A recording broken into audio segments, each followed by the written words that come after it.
তো hello guys, দেখো সকালে উঠে চান করে নিয়েছি। এখন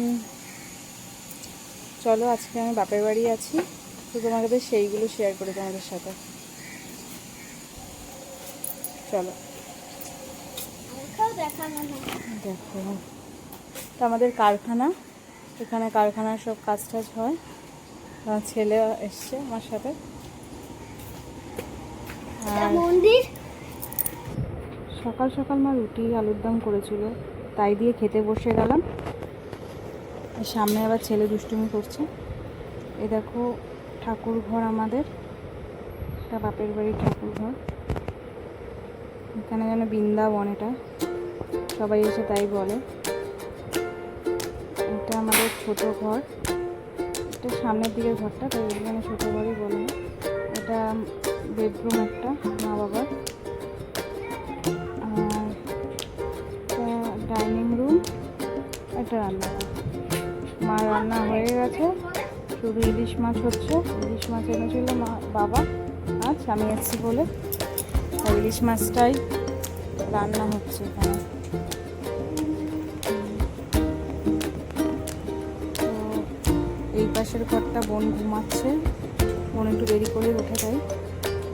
চলো, বিকালে আমি এক জায়গায় বেরিয়ে গেলাম, তো সেইগুলো তোমাদের সাথে শেয়ার করি। হাঁটতে হাঁটতে যাচ্ছি রাস্তা দিয়ে, ঘুরতে একটু বেরালাম। বাপের বাড়ি থাকলে তো মজাটাই আলাদা। এটা আমাদের প্রান্তিক শহরের রাস্তা, এটা আমাদের দোকান। এটা খোলা হয় না এখন, বন্ধই। তো এখানে কাজ হচ্ছে, এটা একটা মন্দির সুন্দর। তো রাস্তা দিয়ে যাচ্ছি এখন।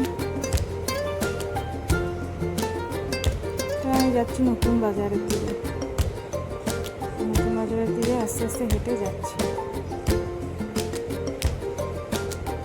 এখানেও একটা মন্দির, কালী মন্দির, নতুন বাজারের মুখ, তিন রাস্তার মুখ এটা। এখান দিয়ে চলে আসলাম আমি। এটা হচ্ছে দুর্গানগর বিবেকানন্দ হাই স্কুল। এখন মিষ্টির দোকানে আসলাম, মিষ্টি কিনে চলে আসলাম মাসির বাড়ি। এটা আমার মাসির বাড়ি। এখানে খুব একটা আসা হয় না, তো তোমাদের সাথে বিকালে এসেছি যখন শেয়ার করি। এই ঢুকছি মাসির ঘরে, এটা মাসির ঘর। মাসিরা ভাড়াই থাকে একটা বাড়িতে। মাসির দেখো ছোটো একটা ঘর, দেখো কতগুলো বিড়াল মাসিদের, ওরা ঘুমাচ্ছে। তো বন্ধুরা, প্লিজ লাইক কমেন্ট শেয়ার করে দিও, প্রচুর প্রচুর ভালোবাসা দিও। বাড়ি এসে খেতে বসে গেলাম। তো আজকের মতো টাটা, দেখা হচ্ছে নেক্সট ব্লগে।